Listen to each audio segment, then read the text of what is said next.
Clearing in and out points.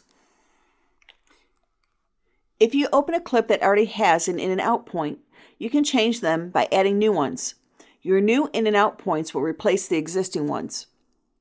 You can also simply remove existing in and out points on a clip or in a sequence. It's the same technique to remove in and out points on the timeline, in the program monitor, and in the source monitor.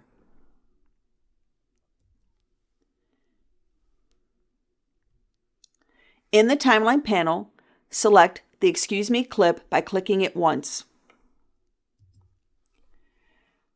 Press the X key.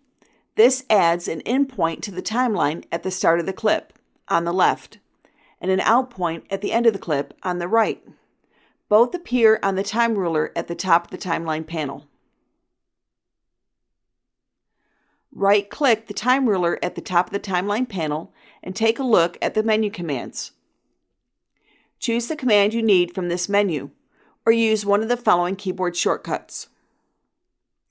Option I on Mac or Control-Shift+I on Windows removes the in point.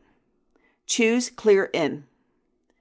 Option O on Mac or Control-Shift-O on Windows removes the out point. Choose Clear Out. Option X on Mac or Control-Shift-X on Windows removes both the in point and out point. Choose Clear In and Out. That last option is particularly useful. It's easy to remember and quickly removes both in and out points. Try it now to remove the in point and out point you just added.